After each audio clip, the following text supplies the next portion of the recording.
Yeah, exactly. Yeah, where it's like you watch up to the point where he says, "I am your father," and then you're like, "Oh, okay." And then you go back and see who Anakin Skywalker is and watch all the way up to the point, and then get back to the story that's going on with Luke Skywalker, and then you have all the backstory and none of the lame baby ass Anakin, like I'm a pod racer. I'm a pod kind of guy. Are you recording again yet? I'm a pod.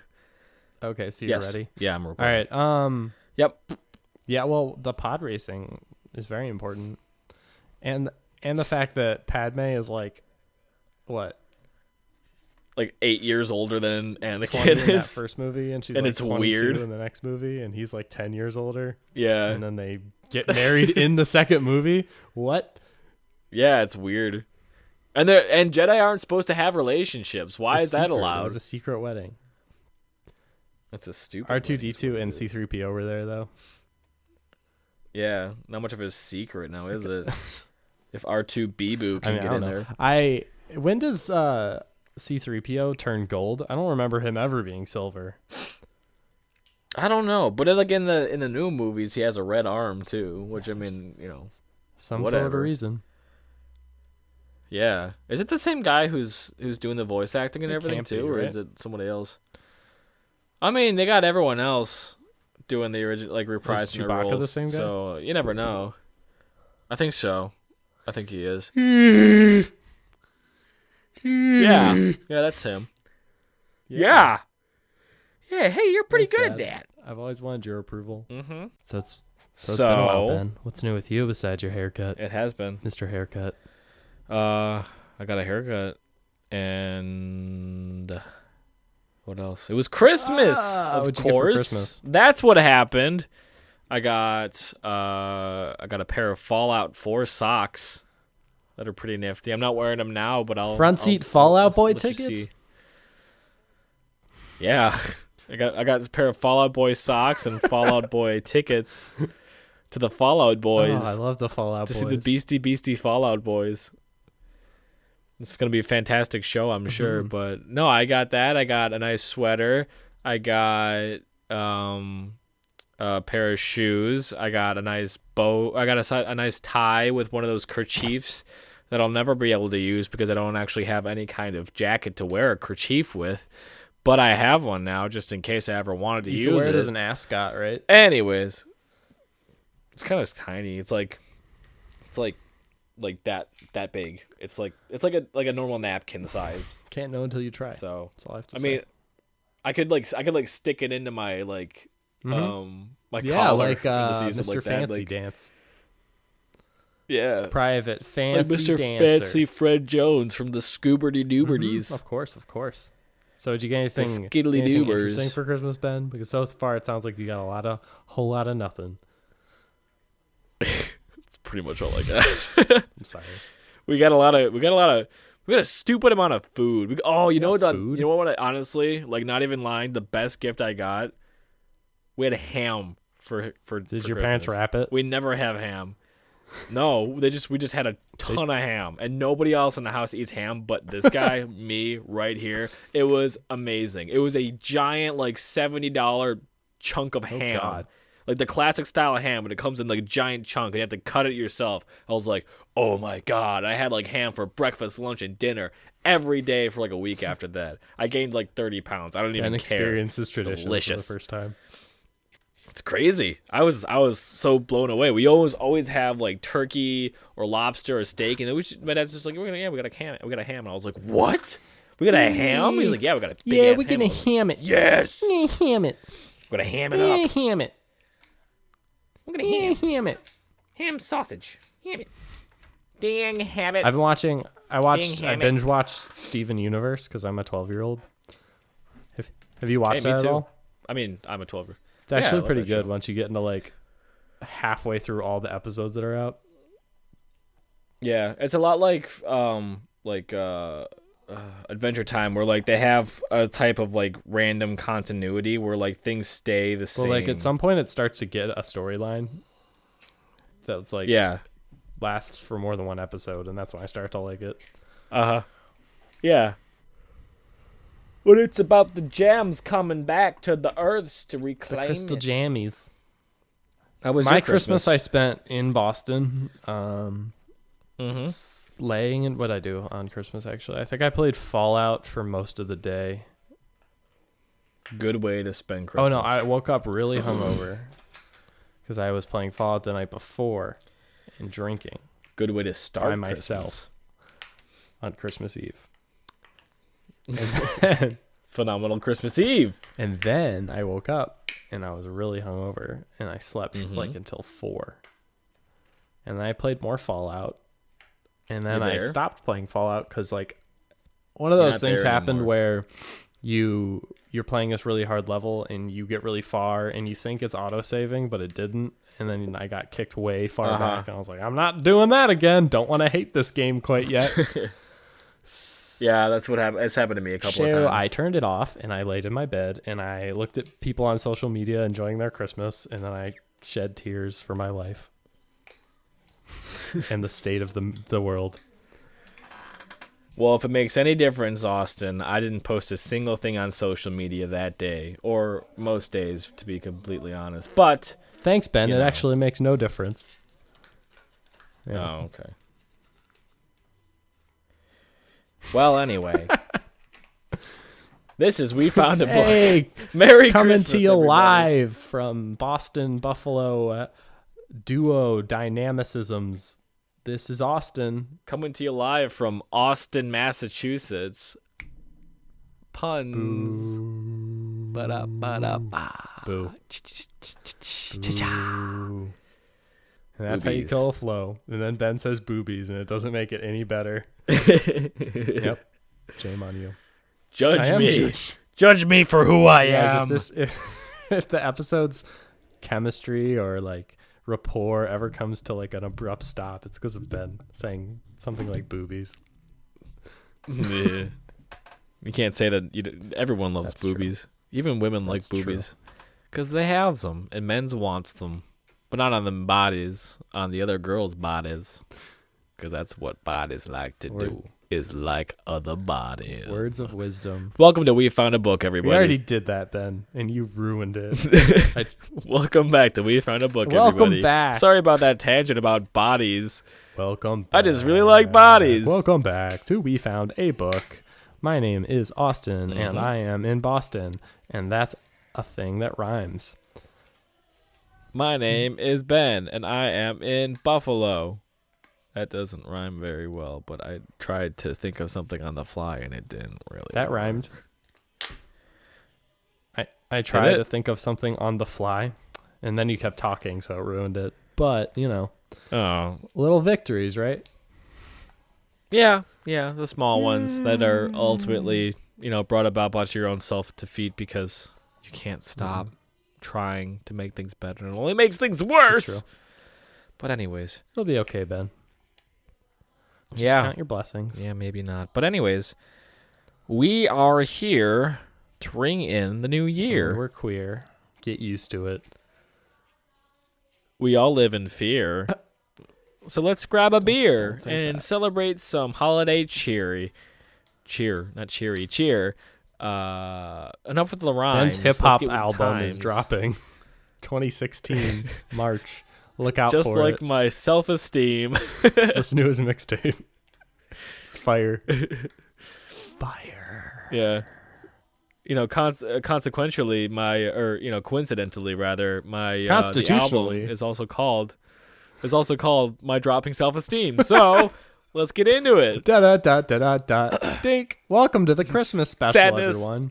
Remember that fantastic Christmas special we had last year? That was way past Christmas? Yeah, we're doing it again. Remember all the things it had? It had a poem and a song, and it had a cookie recipe. Do you remember the cookie recipe, Ben? I don't. What? Not at all. I don't remember it at all. Good. We didn't do it. It was an idea I toyed around with, but let's just say it didn't make it to the final cut. It was sad Aunt Sally's, It was sad Aunt Sally's suicidal sugar cookies. Mm-hmm. Yeah, but Wacko Fest won't talk to us anymore. Won't return my calls. So no Christmas song this year, folks. I tried to get my deadbeat cousin to write a Christmas rap, but nope. Shout out to you, Justin. Thanks for nothing. What else? Maybe next who else year. has failed me this year? Hey, Justin's a pretty cool guy. Who else failed me this year? Ben, let's turn the cannon to you. Yeah? It took you a long time to set up. I really have nothing to complain about you. I'm sorry, Ben. Welcome to the Christmas special, everyone. We have, for the very least, a Christmas story. Mm-hmm. And I'm sorry if I talk over you, Ben, but my mic's still doing that thing where I can't hear you. I can kind of figure. Mine's doing the same thing, kind of, where like every time I start to talk, it's like there's just a bit of a delay where it's like, should I stop talking? But hey, we'll figure it out. It's all about, adapting, adopting, and improving, and that's exactly what the show is going to do until one day we are the supreme podcast, and everyone has to listen to us over their wavelengths, because we will install radio dishes upon your the skulls. Eiffel Tower and the Leaning Tower of Pisa and your skulls and your skulls and the Empire State Building and the Sears Tower and all the other really high Ben's structures. house. So they have to be listened to, and my house. And Grandpa Jeremy's library Complorium. Yeah. That wasn't a word. I'm sorry. Yeah, I'm so sorry. Complorium. Guys, sorry if this episode's really bad, because this is our first time doing this long distance. No excuses. No, this is an excuse. Let me make excuses. Please. Okay. Please. Okay. I'm so sorry. Speaking of Steven while we're Universe, doing this, how about those I'm going to be songs, fidgeting with my right? microphone. There we go. Nope, just kidding. God dang it. What'd you do? My headphones are being all fidgety. Never mind, I fixed it. Okay. Speaking of Steven Universe, how about those songs in that? They're good. They're phenomenal. I know the composer, Avi Tran. I follow her on YouTube. She's phenomenal. She has an amazing talent for piano, and I love it. And she's great. Do you know her personally? No, I wish. Me too. I wish you knew her personally too. Yeah, she's awesome. Avi Tran, if you were listening to this, if I'm pronouncing that right, I think it's Avi Tran. Hold on. How's it spelled? Her YouTube page is just Avitran, but her name is Ivy Tran, I guess. Anyways, she's a phenomenal pianist and composer and mixer, and she makes great songs. What happens if you give her a Firestone? She evolves into Flareon Tran. Yay! I've been following a lot of artists on Twitter.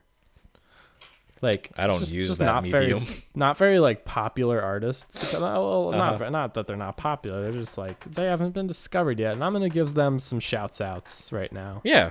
Okay. Because it's awesome. Some of it's really cool, and one of them, I'm just gonna shout out some Twitter handles here, and it's just gonna be me scrolling down my Twitter feed until I find one. All right. Because that's how we do things here. Number 1, Von Pinpin. Pretty good. Or like Van Gogh. Van Pinpin. It's spelled that way. Van Pinpin. And he's a cool guy. He draws... What the fuck is this? He draws art. And I like it. Does he? And it's been inspiring me to draw my own art more. I'm trying to do some cartooning. Mm-hmm. I recently finished a drawing of Cat Lad, and once I finish the background, I will put it on the social medias for all you people to enjoy. Hey, speaking of Cat Lad, a little bit of an update that we figured out while rereading the book. A caveat. A lot of you guys, a lot of you guys might be thinking as you look at it, or maybe we're just giving our own selves in right now, but. You might be looking at the cover art and the original posting for A Thief's Daughter and reading it and say, wait a minute, thief is misspelled. What the heck are these guys doing? They are discrediting a valid author by misspelling his great works. Well, actually, guys, the original author had spelled it that way. So we're just giving credit to him and showing you all how much of a truly sucky person he is as an author. But how he has some pretty good we ideas, so. respect all artists by doing whatever they say. We're not going to change their things. We don't have the right. Exactly. We keep things pure here. We let them do the do. Yeah, I was going to do more than one artist, wasn't I? I have another one, too. Do it up. Hold on. At Guy in Hats. Ooh.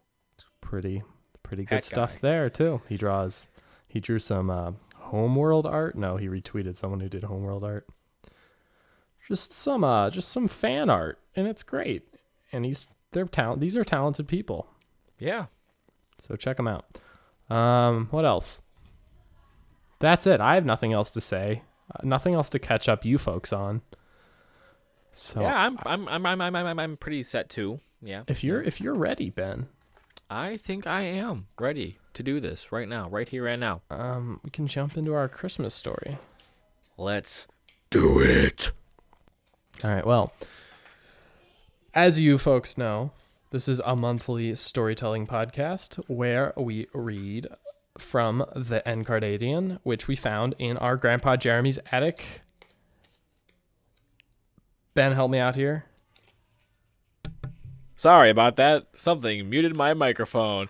Yes, don't ever do that again. I don't know what happened. Yeah, we have the Encardidian here that we found in my Grandpa Jeremy's attic. It is a very old, very big, very dusty, very meaty, very scrappy, very dirty, very scary, very, very mystic book. And we like to read from it sometimes. And this time, we've decided one of those times is right now, and this is going to be a Christmassy story. Mm-hmm. So this one is from the back of the book that Austin took with him. We cut it in half, and he has one half, and I have one half, and he chose a story from it this week. You don't understand. I sliced chunks. I took like a meaty chunk from each, like every 30 pages. I took out a chunk. Yeah. I didn't really look for where the story started or ended. I just took out a chunk. Okay. Mm-hmm. So maybe there'll be something. Maybe there'll be like a something where like you read part of the story and I read the other part because we just have that. Yeah. I took a ball peen hammer, Ben. Do you know what a ball peen hammer looks like? I do. I've been playing a lot of Fallout. I took a ball peen hammer and I took an ice pick and I just kind of went at the spine with that. He just whacked at it. As we know, you went whacking and smacking and hacking. Yeah, I chopped that book. As we know, I'm a wanderer. I wander around. Can we talk about how much I love that song and how I listened to it like 10 times that one day? It's good.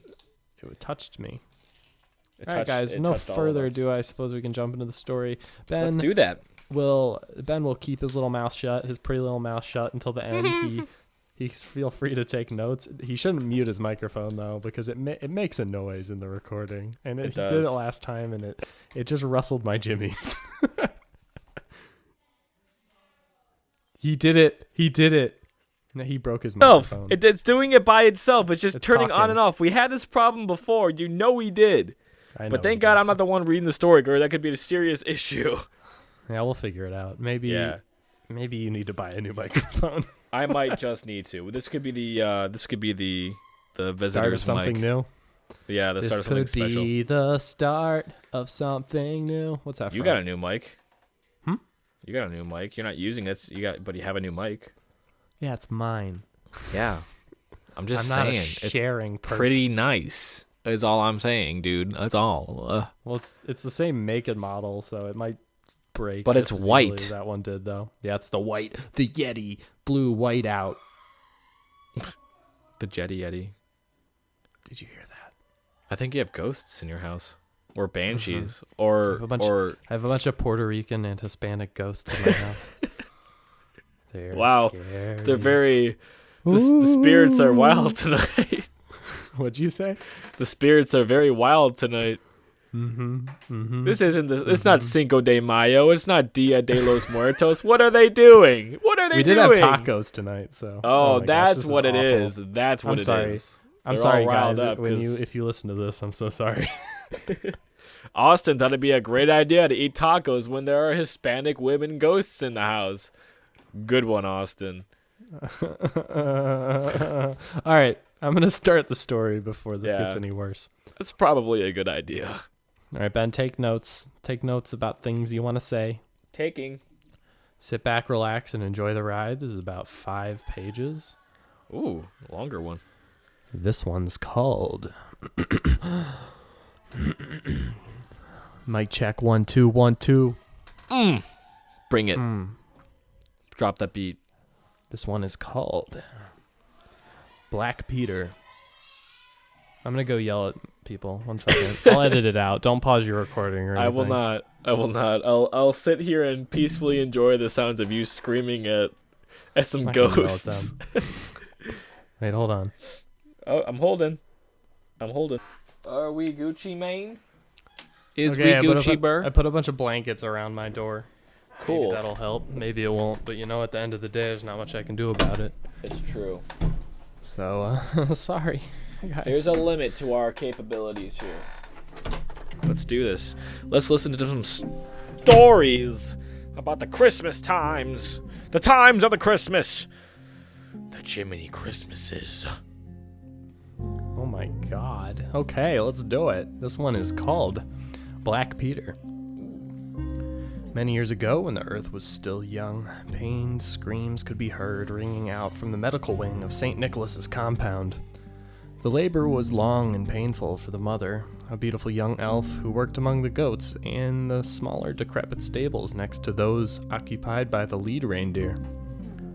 After hours of excruciatingly painful labor, when the boy finally entered the world and was placed into his mother's arms, no smile spread across her face, no joyous sigh of relief at the sight of her child, whom was by all respects perfectly healthy. Instead, the blush of labor remained on her face with an expression that could only be described as shameful as she stroked the newborn's dark wiry hair. Peter was the only word that the med-elves could free from the mother's mouth for the rest of her stay in the medical wing. She spoke it but once, and only when Santa was about to be buzzed to choose a name for her newborn. It is highly irregular for the elves to choose names for their children, but this was deemed a special occasion, for that was the last word that anyone could ever get the poor woman to say. Peter, a very ordinary name, yet another boy named for the first head of the new church. However, when he first arrived into the world, he appeared very far from ordinary. His skin was ashen and gray, but the medical elves couldn't find anything obstructing the child's breathing. As a matter of fact, they couldn't really find any medical explanation for it at all. The umbilical cord wasn't around his neck, the lungs were free of fluid, and nothing was in his mouth except for an abnormally long, dark, red, and wriggling tongue. He didn't cry as newborns often do when the cold of the world first greets their tiny lungs. He simply opened his yellow eyes and looked deeply into those which gazed upon him. The head med-elf couldn't put Peter in the arms of his mother and pushed the pair through the door fast enough. When the two arrived back at the stables, she set her boy down in a pile of hay and retired to her bed, anxious to sleep away her troubles. Her problems, though, haven't been snoozed off to this day. Luckily for the abandoned child, however, a strong buck goat with peppered gray and black fur sauntered up to Peter and immediately took a liking to him. He licked the afterbirth from the boy's matted hair and nudged the surrounding hay to cover up his exposed skin. Once the goat was satisfied with the state Peter was in, he curled up around the boy and joined him in a cozy nap. Crack! The sound of a wooden door slamming against the stable walls ripped the two from their slumber. My, now, what do we have here? Said a tall, chubby elf standing in the doorway, thumbs in his red suspenders, the only thing covering his chest other than curly white hair. The elf's heavily blushed skin tone shone beneath it, matching the color of his cheeks and the tip of his nose. Whether this was from the blistering winds or the old elf's habits couldn't be said. Who do we have here? He continued as he strode through the hay towards Peter, straws clinging to the white fur which hemmed his billowing red pants. He pushed the billy goat aside and lifted the newborn up by his leg, holding him in an arm's length away, the way one would look at a piece of fruit suspected to be rotten. Peter looked him right in the eye without a tear nor a frown as the old elf spoke once more. I don't remember being summoned to give a name to one of my new children. The two stared at each other, both sizing up the other, until the elf spoke again. "Krampus," he chuckled. "You'll be known as Krampus. And since you've already found yourself here, your work assignment will be the stables." With that, he dropped the twice-named child headfirst into a pile of straw that he incorrectly figured sufficient to break the boy's fall. Luckily for our hero's still soft skull, the billy goat rushed under Peter just in time to break the would-be deadly plummet. This was the last time in a long while that the Jolly Saint even gave a passing thought for poor Peter, but his life continued regardless. As the young elf grew, the hair on his head spread down the back of his neck and onto the front of his face, until the age of 3, when every part of his body had at least a few black wiry hairs on it. But his hairs weren't the only thing that grew. His body had doubled in size by the time the EEMs, or Elf Education Marms, came to collect him for early development classes. Upon his arrival in the classroom, all of the other children had learned at least a few words from their parents at home. But Peter only... Don't mind those ghosts, folks. But Peter only really knew where to interject a well-placed bleat. One would think the combination of his appearance and his animal calls would send the education elves running scared, not to mention the other students. But the elves are an accepting people by nature. "Though our frames may be small, our hearts are nothing of the sort," is an old elvish saying attributed to many civil rights elves.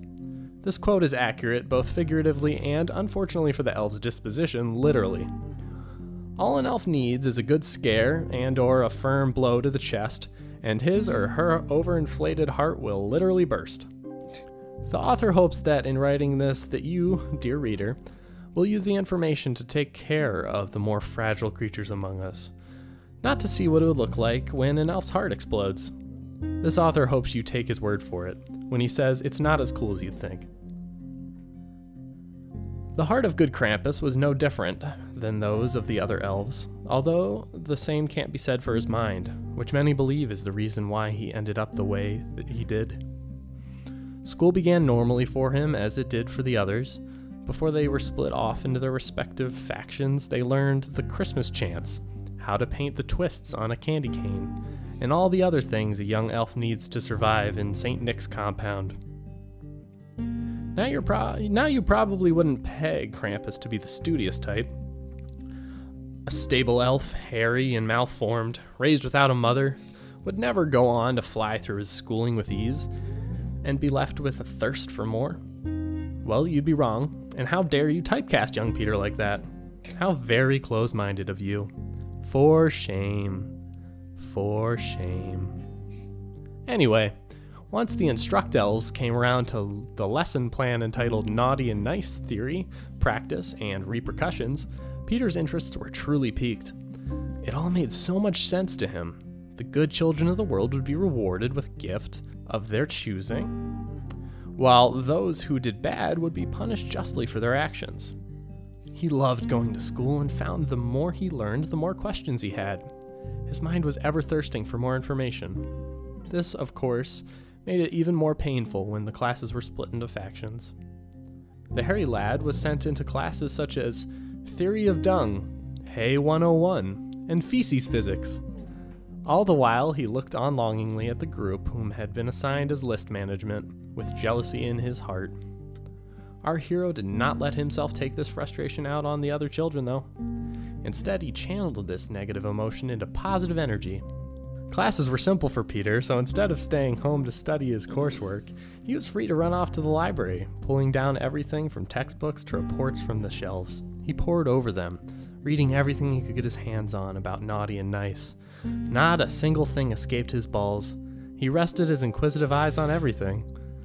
The manifest of gifts and the children they had been delivered to, the present workshop schedule, pounds of magic dust per present required for successful liftoff, until finally he found his way to the lists of naughty children, but it seemed to be a dead end. "Excuse me," the now teenager Peter squeaked to the library elf, manning the front counter. "I can't seem to find anything on the punishment of naughty children," he continued. "Oh, that's simple, dear Krampus. They just don't receive gifts that they want. Then they are forced to sit and watch their nicer siblings unwrap all sorts of fun toys, candies, and doodads brought by St. Nick. The library elf replied. Oh, Peter said, shell-shocked, as he turned away from the desk. He put away the books he had been reading, pushed in his chair, and began the trek back to the stables. I just don't get it, he muttered to himself as he trudged through the snow. How can all of those rotten kids get away with what their bad behavior without so much as a stern word? This is why there are so many rotten adults, and rotten adults just make more rotten kids. Before long, there won't be any nice children left. Peter stopped dead in his tracks, and the revelation struck him. I've got to do something about this. What was that, Ben? I didn't see it. I'm just letting you know I'm taking very heavy notes. Is it blank? A balls! God! I like how you took that. I like how you took that initiative to start narrating in Krampus's voice too. He stopped dead in his tracks. That's what you were doing. Krampus always sounded like that. No, but you were like as the narrator, you're talking as Krampus. You're like, he stopped dead in his tracks. Are you sure? Unless he was like doing a first-person narrative, or maybe I don't know. Maybe this thing was like I heard you were like getting a little bit staticky in the middle of there, so that's probably why I didn't hear it the first time. But whatevski's home, Skillet. I'ma keep reading. You do it up, Broham. At this point in time, it just so happened that the younger of the elves at St. Nick's compound had become rather rambunctious. Perhaps it was the new coffee-only breakfasts implemented to increase productivity, or the magic powder leak that had been reported in the school's water supply. Regardless of the reason, it had put the Educate elves on high alert. Anything strange that happened within the grounds was to be reported directly to St. Nick himself. This included young elves voluntarily shutting themselves in the library when they could be outside playing. The library elf, who had been manning the front desk that day, stood outside the huge double oak doors of St. Nicholas's Christmas cheer cottage, his hands in a fist hanging tentatively a few feet from them, the sound of automatic turrets on patrol buzzing in his ears. He stood there for quite some time, letting the wind blister his already beet red face. This continued on until the door finally swung open, revealing the opposing figure of the spirit of Christmas himself, looking down at him. What do you want, Terry? The old elf demanded. You've been standing out here for over an hour. I was just going to ignore you, but then I started to think, what if he's frozen out there? I don't need another dead elf on my conscience. So what's the deal, Terry? Are you frozen? He was. Santa lifted him from the snow and placed the little elf in front of the roaring fireplace, the hearth of which just big enough that if he wasn't careful, he could fall right through. Now you're gonna tell Santa why you're disturbing him on a Friday? The old elf asked. Damn it! Having a little bit of trouble. Now are you gonna tell Santa why you're disturbing him on a Friday? The old elf asked. You know Santa likes to get his eggnog on Fridays. Well, you told us to report any strange behavior among the elflings, Terry said snidely. Santa interrupted him with a loud clink of an empty mug on the table. Out with it already, Terry. Well, the young Krampus, he has been spending a lot of time reading about the principles of naughty and nice, Terry stammered. So what, Terry? Retorted the old saint. Shouldn't you be happy someone's using that dusty old library for once? It's just that, the library elf started, but the saint interjected. Just keep an eye on him for me and let me know if anything changes, he said, stuffing a fistful of ginger biscuits into his mouth. That night, Peter had been tossing and turning in his bed of hay, and not the usual amount of restlessness due to skin irritation. Nay, Peter had been thinking of things far heavier than hay. Thoughts of how to deal with the complete disregard of the naughtiness plague that had been running rampant the world over. Even right there in the compound. Something had to be done about it, and it didn't seem that the big man was going to be the one to do it, let alone the administrelves. They were all far too ingrained in their ways to do anything about it, or even sense the need for change. Good Peter would have to take the matters into his own hands. The next morning, Peter went out into the snowy courtyard with a mission in his mind and determination in his heart. Not 2 minutes out of the stable door, the sight of a little boy elf pulling the hair of a little girl met his eyes. Peter dashed over towards the pair, eager to start his overhaul of civilization as the world knew it. As it turned out, though, Peter had never ran that fast, and in the moment he discovered for the first time that his hoofed leg was a bit longer than the one with the toes. He missed his target and ended up several feet to the left of his intended stopping point. Weird, he thought. I'll have to take this into consideration from here on out. Peter wasn't discouraged by this small failure. Instead, inspiration coursed through his veins anew at the knowledge he was already gaining. He picked up a small dry branch lying by a tree, marched several feet over to tower over the elf boy, who may have even been older than Peter, and delivered a sharp swat to his behind. The elfling scuttled off full kilter towards the other end of the compound, tears in his eyes and pain in his voice. Pete chuckled, "Serves him right," then turned to the victim of the boy's digression. "Are you okay?" he asked. The little girl elf just stared terrified at his forehead, letting out a high-pitched squeal. Understandably uncomfortable by this reaction, Peter turned away and combed his hair with his hand nervously. "Ouch!" he exclaimed, and recoiled when he felt his hand cut by 2 small horns which had begun to rise from the top of his head. Looking down at his wound, he found that his small dark fingernails had sprouted pointed ends. This was disturbing to say the least, but he wiped the blood from his hand on the snowy ground and continued on, leaving the girl still squealing and standing stark still. By the time the day was done, Peter's arms and legs ached to their cores, and he had gone through several sticks. It was lucky that he already called the stables his home, because he had been driven there by the fear and resentment of his peers. They all stood outside, fists waving in anger, but Peter had never felt more right with the world. He finally found where he belonged. Just as our hero's eyes were growing heavy, and he was slipping into a restful sleep, the kind of restful sleep that one only experiences after a day of fulfilling work. This was cut short, however, when the door to his stables slammed open and a jolly Santa Claus was revealed with the light of the full moon streaming in behind him. He was dressed head to toe in his traditional garb, and his eyes were wide. Holly was woven through the fur of his cap, and in his hand he held a bundle of discarded switches. "Is this your work, young Krampus?" the old elf boomed, baring his teeth in the excitement of the moment. "It is," Peter exclaimed with a tremor in his voice.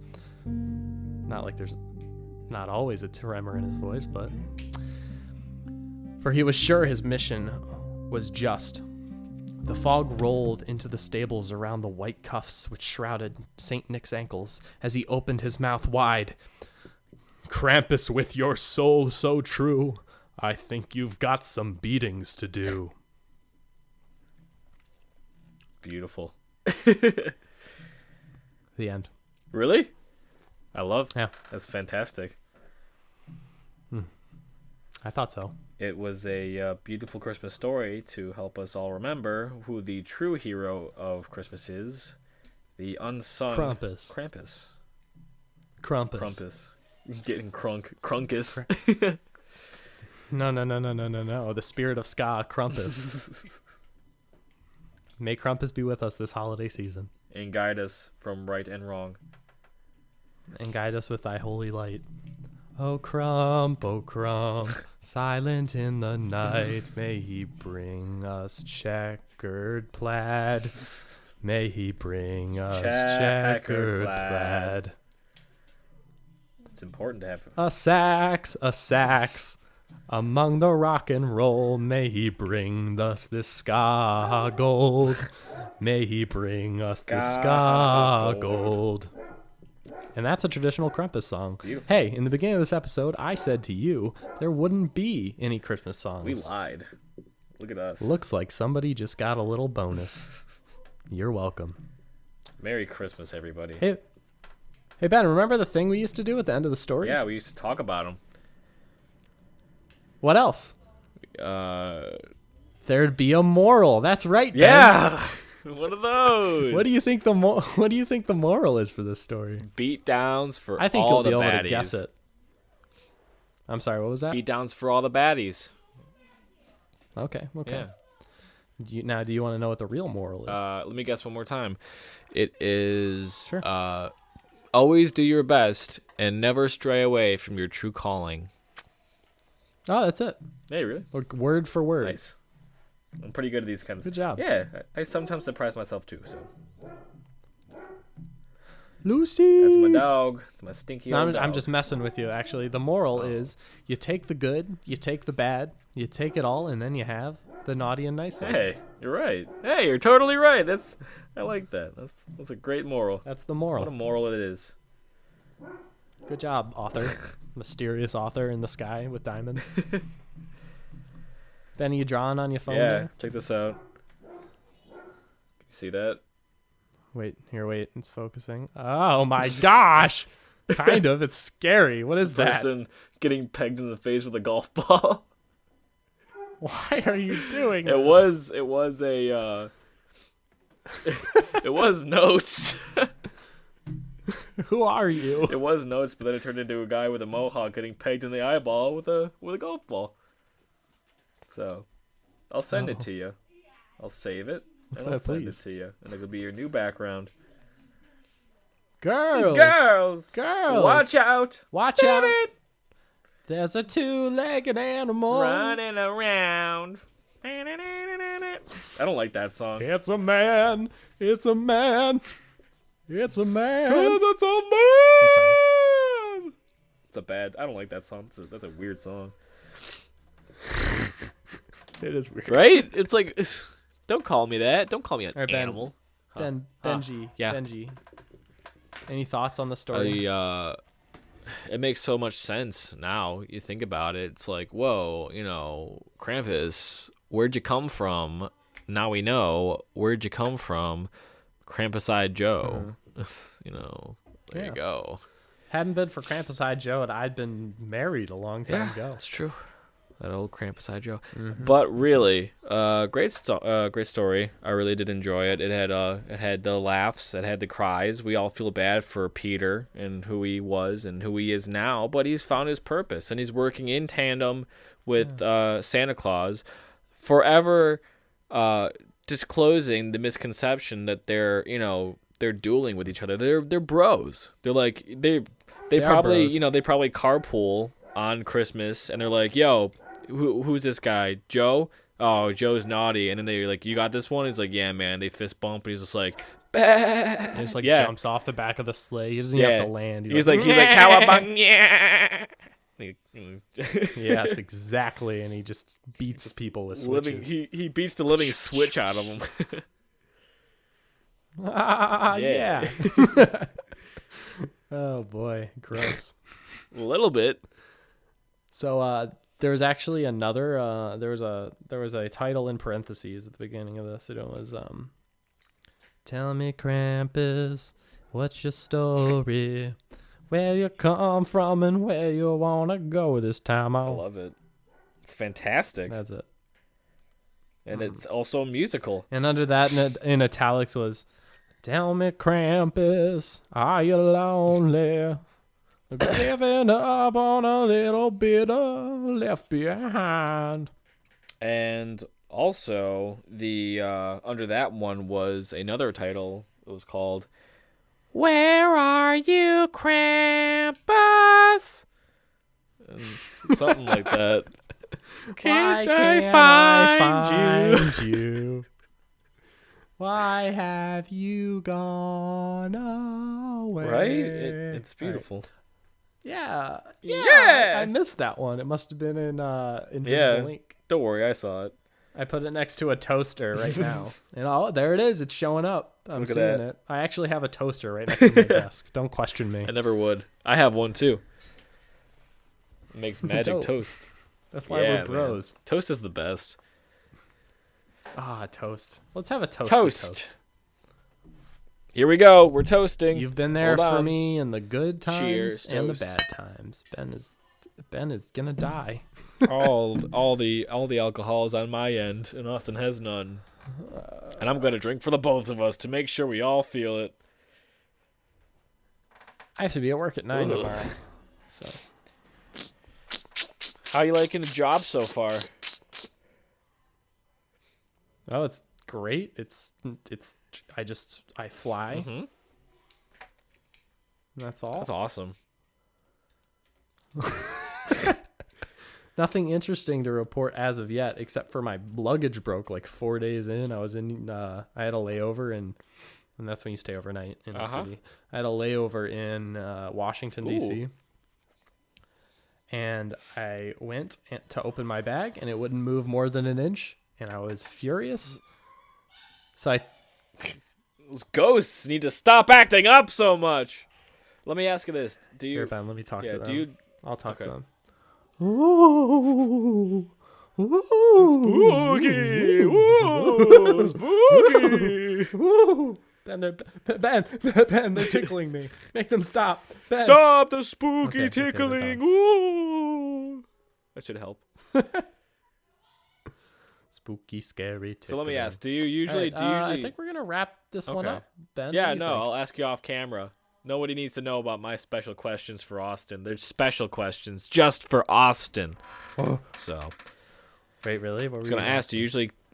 Can it be Yeah, on the show? No, we can do whatever you want, little baby boy. Right, do you? I'll take your question. Yeah. Do you usually? Because I'm so interested. Do you usually travel with somebody, or just usually like whenever you're having like a layaway, is it just like you're by yourself? We have two aircraft, the E190 and the A320. If we are flying on the A320 and you are the flight attendant number 1 or 2, you will be with that person for your whole trip. And sometimes the pilots will be with you too on a layover. But if you're on an E190, 1 or 2 are always together. But the number 3 position on the A320 floats around and is never with the same person. Oh, okay. Gotcha. Yeah. That's pretty neat. But there you go, guys. A little look behind the curtain of the JetBlue Blues. Yeah. What? Shh, don't say that. I'm gonna have to edit that out, Ben. JetBlue. I'm not gonna tell them what company I work for. Oh, that's right. Airplanes.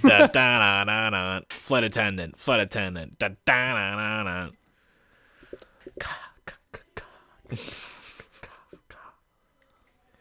Big old jet airliner flying through the sky. Big old jet airliner, 'cause I'm here and I have to stay. 'Cause he's taking my best buddy away. We're available as a singing duo. We will sing about only airplanes on Tuesdays, Thursdays, and Wednesdays. Only over Skype. 3 weeks from now, and then that's it, Only folks. over Skype. For the rest of the year, we're a you have to pay for our travel expenses, even though we won't leave our houses. We will send you our laptops. You got to bring your own laptops and join a Google session with us. Mm-hmm. And it's going to be pretty hard. It must be Lenovo 9.0s. Yeah, we don't take any other kind of laptop. And you have to ship them to us because we won't sully our personal computers with work. Absolutely not. We need these. Just won't hear of it. Hey, Ben, what's your favorite Christmas special? Blue.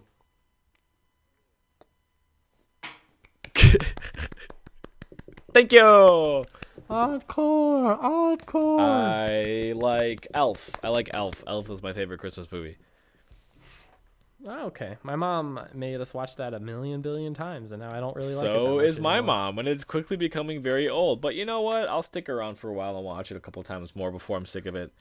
What's yours, Austin? You know what? My favorite one is Santa Claus is Coming to Town. I don't think I've ever seen that one. And here's why. It's the one with the heat miser and the snow miser in it. I've only seen that one once ever in my entire life, and I barely remember it. And it's my favorite because of the heat miser and the snow miser songs. And that's it. The rest of the movie is garbage. Do you like the song that they sing? Yeah, that's the only thing I like, and the rest of the movie's garbage. Yeah, I can understand that. Yeah, you know what? That's what people like. If that's what people like. He's Mr. Green Christmas. He's Mr. He's Sun. Mr. Sun. Da da da da. It's so jazzy. How could you not? How could you? No, I could not. You know how I could not when my microphone just decides to mute itself because it's being stupid. I'm sorry, Ben. It's gonna be okay. I'll figure it out. We'll figure it out. Yeah, together. we will. Hand in hand. Arm in arm. Hand in harmony and harmony and harmony. I'm not even in harmony with myself. Whew.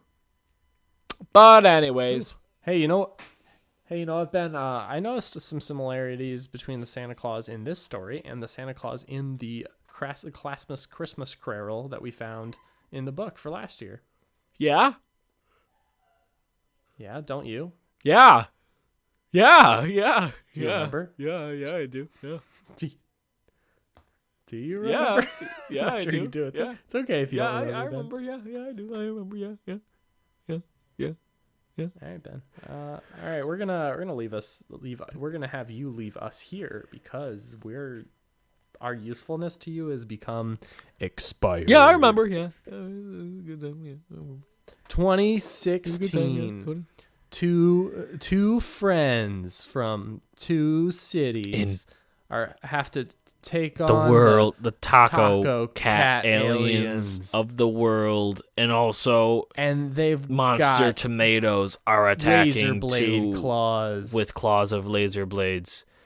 This is oh no, what's that? It's the forever nannies. The forever. They're gonna take nannies. care of you even in the afterlife. And they're also coming in small, smart cars with grills made of the meat of dead babies. Dead baby grill meat smart cars driven by the forever nannies. And their wheels are made of skeleton bones. Skeleton bones of chihuahuas. The most innocent dog that can't do anything.